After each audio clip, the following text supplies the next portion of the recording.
Hello students, कैसे हैं आप सब। आशा करता हूं कि आप बहुत अच्छे प्रकार से होंगे। यूट्यूब के हमारे इस स्टडी चैनल में आपका एक बार फिर से बहुत बहुत स्वागत और अभिनंदन। स्टूडेंट, आज लेकर आए हम आपके लिए NCERT maths for class 11th। इसमें आज हम पढ़ेंगे एक्सरसाइज 2.2। 2.2 के 1 से लेकर 4 तक पार्ट 1 में हम क्वेश्चन हल करा चुके हैं। जिन्हें भी 1 से लेकर 4 तक के क्वेश्चन समझने हैं वो हमारी इससे पिछली वीडियो जरूर देखें स्टूडेंट। तो आइए देखते हैं एक्सरसाइज 2.2 का पहला प्रश्न। पहले प्रश्न में दिया है, प्रश्न नंबर 5 से हम हल करते हैं। प्रश्न नंबर 5 में दिया है, मान लीजिए कि ए बराबर दे रखा 1 2 3 4 और 6, और मान लीजिए कि आर ए पर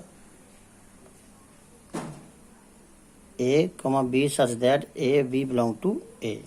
संख्या ए संख्या बी को यथा विभाजित करती है, ये बताना है। ये इन्होंने रिलेशन दे रखा है कि संख्या ए संख्या बी को पूर्णतः विभाजित करती है, द्वारा एक परिभाषित एक संबंध है। तो हमें क्या निकालना है? सबसे पहले आर को रोस्टर रूप में लिखना है, उसके बाद में आर का प्रांत निकालना है, फिर आर का परिसर ज्ञात करना है। तो सबसे पहले हमें क्या निकालना है? रिलेशन निकालना है आर। तो रिलेशन कैसे निकालते हैं? इन्होंने दिया है कि a b such that a b belong to A, मतलब ए को बिलोंग कर रहे हैं ए और बी, और ए है, ए वो संख्या है जो बी को विभाजित करती है। तो इसमें ऐसे कौन से रिलेशन बनेंगे? देखिए, आइए देखते हैं। तो जैसे वन को विभाजित करेगा, 1 2 को विभाजित करेगा, और 1 3 को भी करेगा, और 1 4 को भी करेगा, और 1 6 को भी करेगा स्टूडेंट। ये तो 1 का हो गया। आइए देखते हैं 2। अब आइए देखते हैं 2 को। 2 को करेगा, 2 1 को नहीं कर सकता, इसलिए 2 को करेगा, और 2 3 को नहीं कर सकता, तो 2 4 को करेगा, और 2 6 को भी करेगा, इस प्रकार से। और 3 देखते हैं, ये 3 किसको करेगा? तो 3 1 को नहीं कर सकता, 3 2 को नहीं कर सकता, 3 4 को नहीं कर सकता, लेकिन 3 3 को कर सकता है। 3 3 को विभाजित कर सकता है। उसके बाद में 3 6 को विभाजित कर सकता है, 3 6, इस प्रकार से। फिर देखते हैं 4, तो 4 4 को विभाजित करेगा, और 4 और किसी को विभाजित नहीं कर सकता। 6 को देखते हैं, आइए, तो 6 6 को विभाजित करेगा बस। इस प्रकार से ये हमारा एक रिलेशन हुआ। ये आशा करता हूँ समझ में आ रहा होगा। उसके बाद में क्या निकालना है हमें? आर को रोस्टर रूप, और यही क्या कहलाता है? आर का रोस्टर रूप कहलाता है। पहला पार्ट हो गया ये आर का रोस्टर रूप कहलाता है। और दूसरे पार्ट में क्या है? आर का प्रांत निकालना है। तो प्रांत कैसे निकालते हैं स्टूडेंट? हमें मालूम है कि जो क्रमित युग में हमारे ऑर्डर्ड पेयर हैं, जैसे ये हैं, उनका प्रथम घटक, जैसे 1 1, उसके बाद में क्या 2, फिर 3 4 और 6, ये हो जाएगा हमारा प्रांत। क्या क्या है? 1, एक ही बार लिखेंगे इसको, 1 को एक बार है, अनेक बार हो चाहे, लेकिन एक बार लिखते हैं संख्या को। 1 2, फिर क्या है हमारा? 3 4 और 6, ये हो गया हमारा प्रांत। दूसरे में अब हमें निकालना है, तीसरे में क्या निकालना है हमें? तीसरे में निकालना है हमें आर का परिसर। परिसर किस प्रकार निकालेंगे? परिसर कैसे निकालते हैं? क्रमित रूप का दूसरा घटक, जैसे 1 है, उसके बाद में क्या है? 2 है, 2, फिर 3 है, फिर 4 है, और फिर 6 है।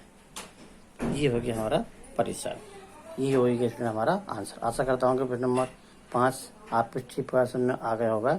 यदि इसमें आ गया है तो प्लीज़ वीडियो को लाइक करना ना भूलें, और चैनल को सब्सक्राइब करना भी ना भूलें। आइए देखते हैं प्रश्न नंबर 6।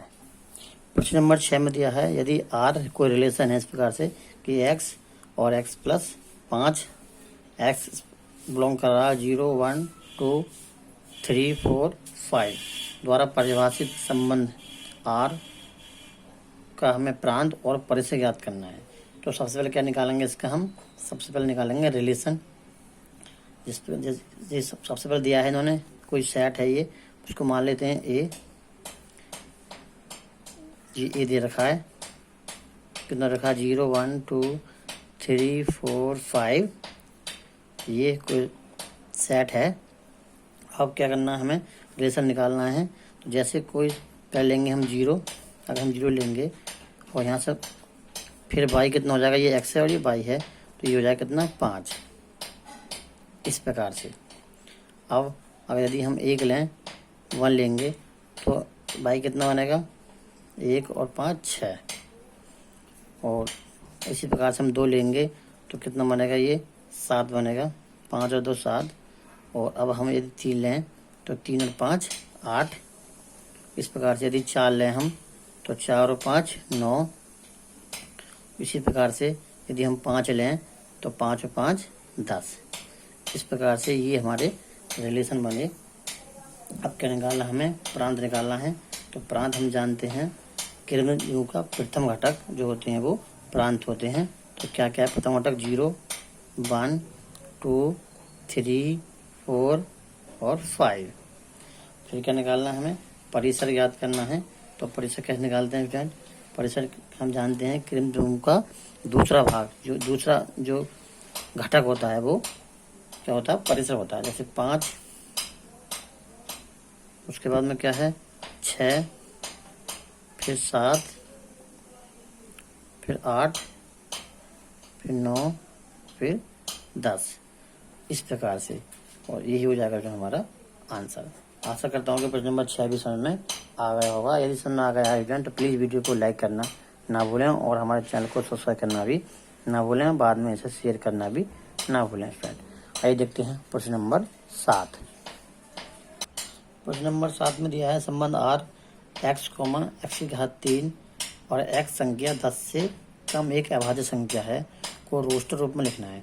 तो सबसे पहले हम लिख सकते हैं x के मान। क्या क्या मान रहेंगे, ये कह रहे हैं संख्या 10 से कम भी हो और अभाज्य संख्या भी हो। तो अभाज्य संख्या क्या होती है, सबसे पहले हम जानते हैं छोटी क्या होती है, 2 होती है। उसके बाद में क्या होती है, 3 होती है। फिर क्या होता है 5 और फिर 7। यही 10 से कम अभाज्य संख्या होती हैं, हम जानते हैं। अब देखते हैं हम क्या निकाला, रिलेशन निकालना है। तो रिलेशन क्या है हमारा, x, x की घात 3, मतलब 2 हम यदि हम 2 लगाएंगे हैं तो हमारा रिलेशन क्या बनेगा, देखते हैं 2, 2 की घात 3। इस प्रकार से फिर क्या बनेगा, अब हम 3 लेंगे तो 3, 3 की घात 3। इसी प्रकार से यदि हम 5 लेंगे तो 5, 5 की घात 3। और 7 लेंगे तो 7, 7 की घात 3। ये बनेगा हमारा रिलेशन। इसको हम लिख सकते हैं और इसको थोड़ा हल करके 2, 2 की घात 3 का मतलब कितना होता है, 8 होता है, हम जानते हैं। और 3, 3 की घात 3 का मतलब कितना होता है, 27 होता है। ये भी इस प्रकार से घन निकले हैं हम। और ये 5, 5 की घात 3 का मतलब कितना होता है, 125। और 7 का घन कितना होता है, ये होता है हमारा कितना, 343। इस प्रकार से, और यही हो गया हमारा आंसर। इस प्रकार से इसको हम रोस्टर रूप भी कहते हैं और यही रिलेशन है हमारा। आशा करता हूँ कि प्रश्न नंबर 7 भी समझ में आ गया होगा। आइए देखते हैं प्रश्न नंबर 8। प्रश्न नंबर 8 में दिया है, मान लीजिए कि a बराबर दे रखा है x, y, z और b बराबर दे रखा है 1 2। तब a से b के संबंधों की संख्या ज्ञात करनी है। तो संबंधों की संख्या कैसे निकालते हैं, सबसे पहले हम सूत्र लिख देते हैं, फॉर्मूला क्या लिखते हैं, यदि नंबर ऑफ ए में m है और नंबर ऑफ बी में अवयव संख्या n है, तो ए से बी के संबंधों की संख्या निकालते हैं। संबंधों की संख्या कैसे निकालते हैं, इसके लिए फॉर्मूला होता है ये 2 की पावर m इंटू एन, 2 की पावर m इंटू एन। ये सूत्र है हमारा, इसको आप लिख लें और याद भी कर लें। इस प्रकार से देखते हैं प्रश्न के अनुसार। तो ए में कितने एलिमेंट हैं, 1 2 3।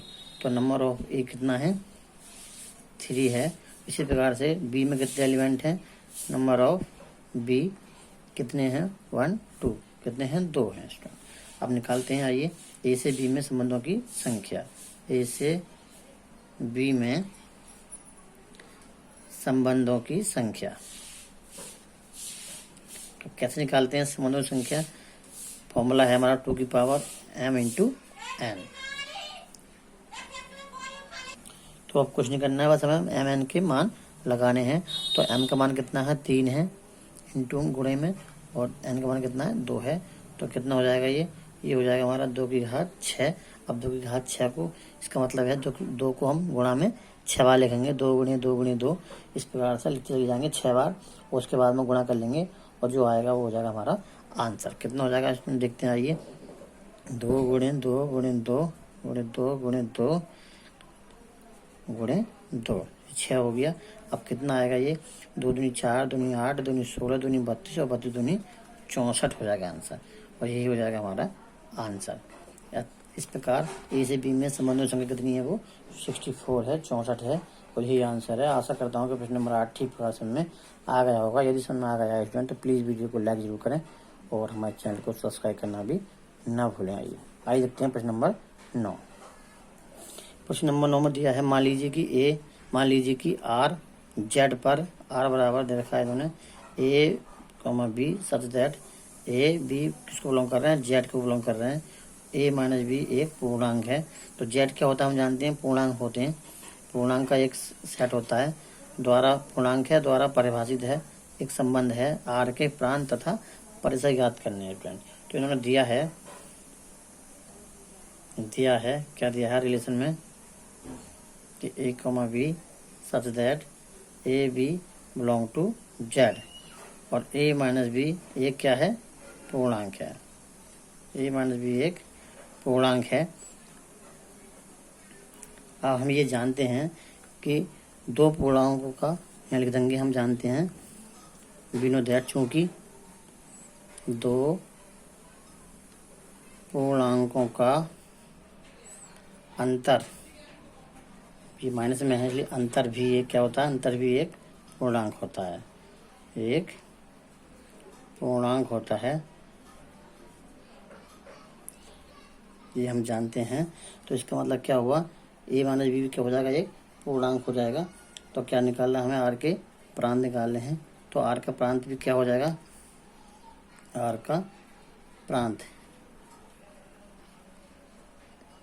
कितना हो जाएगा, ये जेड हो जाएगा फ्रेंड, ये भी क्या हो जाएगा, जेड हो जाएगा। और आर का परिसर कितना हो जाएगा, परिसर भी कितना हो जाएगा, वो जेड ही हो जाएगा। एक बार इसको फिर समझें, कुछ भी निकालें किसी पूर्णांक में से, यदि हम उसको घटाएं तब भी क्या आएगा, पूर्णांक आएगा। जैसे यदि 2 और 3 ले लें, अलग समझ लें इधर, जैसे अगर हम 2 और 3 ले लें, इनका अंतर निकालें तब भी कितना आएगा, 1 आएगा। 2 माइनस 3 बराबर कितना आएगा, अंतर 3 माइनस 2 करेंगे, बड़ी संख्या में छोटे घटाते हैं तो कितना आएगा, 1 आएगा। और 1 भी क्या है, ये भी एक पूर्णांक है। इसी प्रकार से प्रांत कितना हो गया, जेड हो गया, पूर्णांक हो गया, इसको यहाँ पूर्णांक बोलेंगे, और ये हो जाएगा हमारा आंसर। आशा करता हूँ कि प्रश्न नंबर 9 भी ठीक बार समझ में आ गया होगा। यदि समझ में आ गया है तो प्लीज़ वीडियो को लाइक करें और शेयर करना भी ना भूलें, और हमारे चैनल को सब्सक्राइब करना बिल्कुल ना भूलें student. Please like share and subscribe my channel. Thank you student.